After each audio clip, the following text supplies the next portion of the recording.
बहुत जल्दी कामयाब होंगे। और ये जो जातियों में खंडित समाज है, टुकड़ों में जो हमारा खंडित समाज है, उसको कोई एक धुरी इकट्ठा कर सकती है और धर्म उसकी धुरी बन सकती है। धर्म में विभेद की गुंजाइश नहीं है, धर्म में तिरस्कार की गुंजाइश नहीं है, धर्म में स्वीकार की गुंजाइश है, धर्म में अपनाने की गुंजाइश है, तिरस्कार की गुंजाइश नहीं है। और इस लिहाज से मैं समझता हूं कि नरेंद्र मोदी जी का वो आर्टिकल बहुत महत्वपूर्ण है। नरेंद्र मोदी जी आर्टिकल लिख रहे हैं इसलिए मैं ये कार्यक्रम कर रहा हूं, ये गलतफहमी है।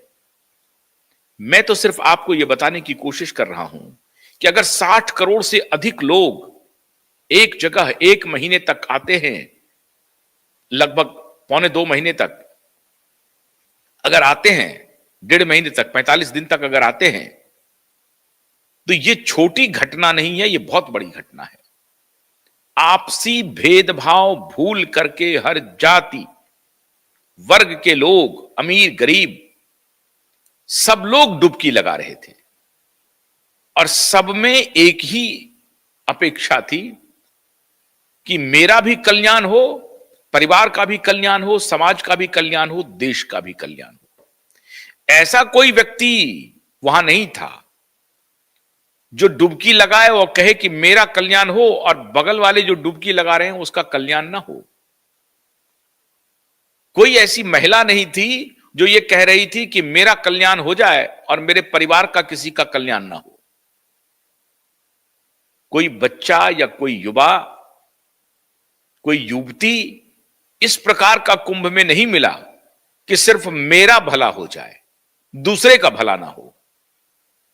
तो जहां सबके भलाई की बात हो रही हो और इतनी एकजुटता के साथ हो रही है, एक जगह हो रही हो, वो किस प्रकार की ऊर्जा का निर्माण कर सकता है, उसी ऊर्जा की तरफ वो भी इशारा कर रहे हैं और मैं भी इशारा कर रहा हूं।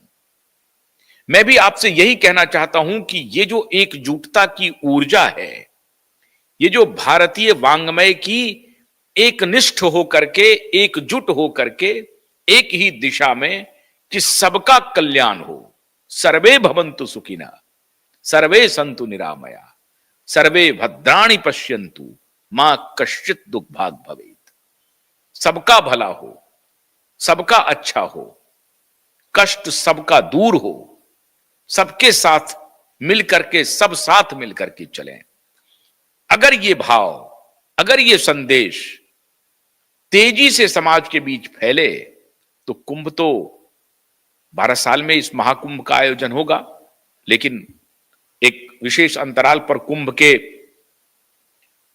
कुंभ का अनुष्ठान चलते ही रहता है, आयोजन होते ही रहता है। आयोजन क्या होगा, वो जो कैलेंडर है वो आते ही रहता है।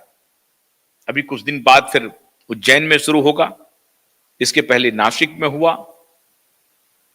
फिर हरिद्वार में। तो ये तो कुंभ का सिलसिला चलता रहेगा, लेकिन इस कुंभ के भाव को लेकर के अगर भारत एकजुट हो जाए, ऊंच नीच के भाव को तोड़ दे, तो भारत एक समृद्ध राष्ट्र बन सकता है। इसे बनाने में कोई रोक नहीं सकता, इसे बनने में। तो जो लोग अभी भी इस बात को नहीं समझे हैं, वो समझ जाइए। राजनीति करने के लिए और भी विषय हैं जिस पर आप राजनीति कर सकते हैं। सत्तारूढ़ पार्टी तो राजनीति करेगी, आपको भी राजनीति करने का अधिकार है, आपको भी आलोचना करने का अधिकार है। और जो डिसेंट है, जो प्रश्न है, जो सवाल है, वो विरोध नहीं होता है। यह भी सत्ता पक्ष को ध्यान रखना चाहिए कि प्रतिपक्ष जो होता है वो आपके दुश्मन नहीं है। प्रतिपक्ष सवाल पूछ करके आपको जिम्मेदार बनाने की कोशिश करते हैं। इसलिए यह भी तरीका ठीक नहीं है सत्ता पक्ष के लोगों का कि वो अहंकारी हो जाएं, वो कुंभ की मूल भावना से खुद को ही अलग कर लें और वो लगातार विपक्ष के, प्रतिपक्ष के अगर कुछ जेन्युइन सवाल हैं तो उसका भी आप विरोध करते रहें। तो जो जेन्युइन सवाल हो, सत्ता पक्ष के लोग उसको गंभीरता से लें और उस पर विचार भी करें। लेकिन यह बात क्या तारीफ के काबिल नहीं है कि पूरे कुंभ मेले में कोई एक बटुए की चोरी की भी खबर नहीं आई। महिलाएं, बच्चे बच्चियां वहां गईं, किसी प्रकार की कोई अभद्रता की कोई खबर नहीं आई। यह प्रशासन के इकबाल का सबूत है या नहीं है? इसके लिए तो आपको योगी की तारीफ करनी पड़ेगी, योगी के पुलिस की तारीफ करनी पड़ेगी, योगी के प्रशासन की तारीफ करनी पड़ेगी। किसी प्रकार के छेड़छाड़ की कोई घटना नहीं हुई है कुंभ में, कहीं भी। आपने कुछ वीडियो देखे होंगे जब रेलवे के बोगी पर हमला किया जा रहा है, पत्थर फेंके जा रहे हैं। ऐसे लुम्पेन एलिमेंट को, जो उत्तर प्रदेश के बाहर की घटना है, बिहार की घटना है, बिहार में मधुबनी स्टेशन पर क्या हुआ, बिहार के कई सारे स्टेशन पे इस तरह की घटनाएं हुई। और किस वर्ग के लोग कर रहे थे, कौन कर रहे थे?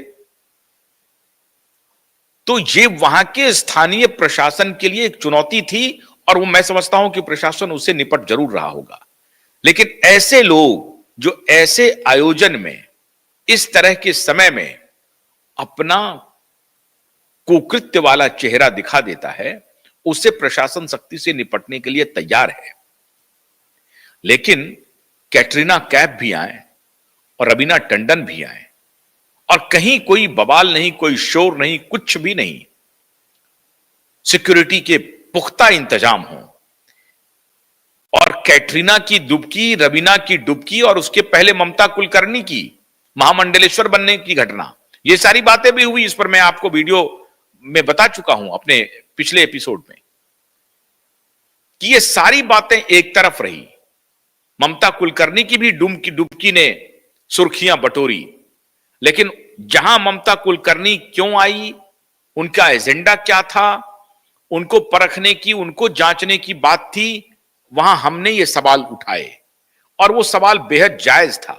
ममता कुलकर्णी का जो अपना इतिहास है, वो इतिहास बताता है कि ये सामान्य